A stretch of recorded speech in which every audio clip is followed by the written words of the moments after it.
In this video, I'm going to show you how to use arrays in JavaScript. So an array can store some data such as numbers, strings, which is just text, could be the names of the images or anything else.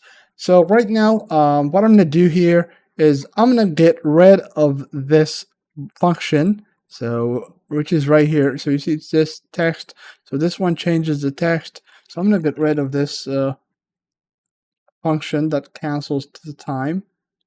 All right, so is that the one that runs? So cancel time. So let me get rid of that, and let me get rid of this one. And yeah, let me just keep it like this. So right here, you see, to make an array, you just say let, and then you give it a name. So you can name it some data, for example, equals to, and then you open two square brackets. So inside the square brackets, you can add numbers such as 1, 2, 3. So this will add 3 numbers. If you want to add some text, you separate data by a comma, basically. So for example, hello, and then comma 1. So you can add another number, or 4, whatever. Or you can say true or false. So true, false. So it could be any data that you add. So now, if you want to print this data, you can go to your HTML file. So this is my HTML file. I'm going to add an h2 element, and I'm going to give it the ID of print array. Okay, so let's go to JavaScript and let's store that inside of a variable. So I'm going to say let print array equals to document dot get element by ID, open two parentheses and two single quotes. I'm going to say print array, and I'm going to add a semicolon at the end of it. All right, so now let's print this array to that element. So right here inside of this function, you see this one increments the count, and we have learned this in the previous videos. So I'm going to say print array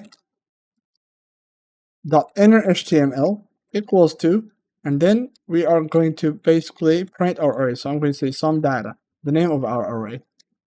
So you see we have printed all of it. So we have printed all of them. And now if you want to remove one, you say some data, so some data dot pop.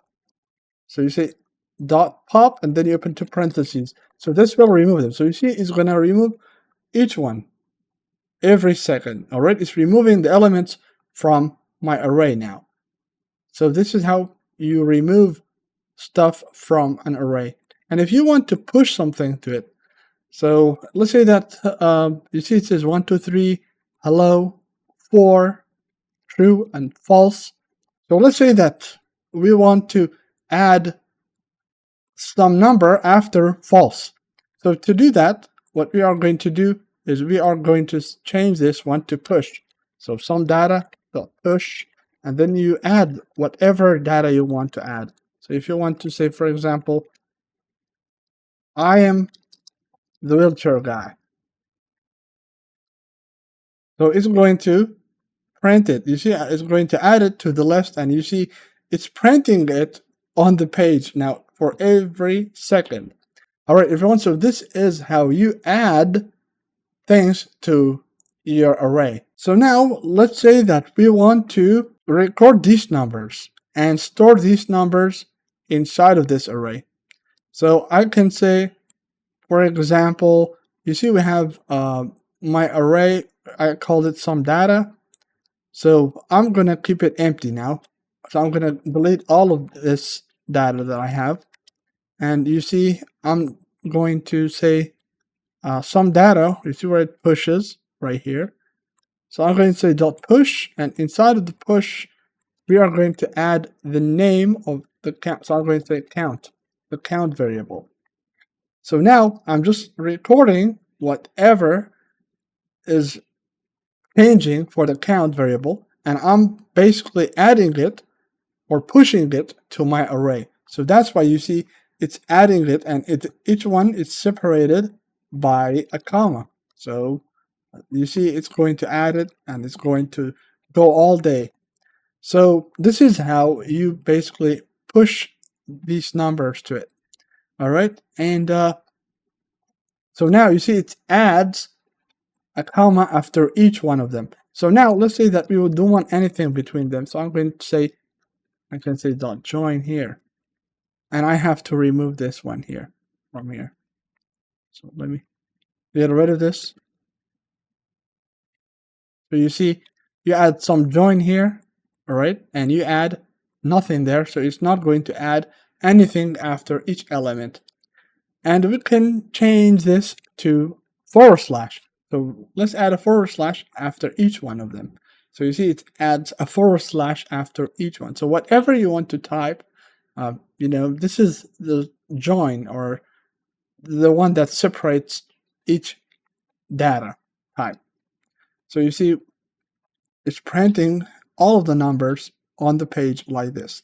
So it's recording now. It's taking this count variable and it's storing it or pushing it.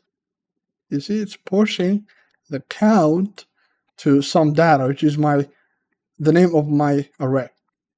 So I think this is it for this video. There is more to learn, and we are going to learn how to use a for loop and a for each loop, all right, in the next videos. I hope that you liked the video. If I went a little bit fast, you can watch the video again, all right? So I hope that you like these videos, everyone, and I'll see you in the next video.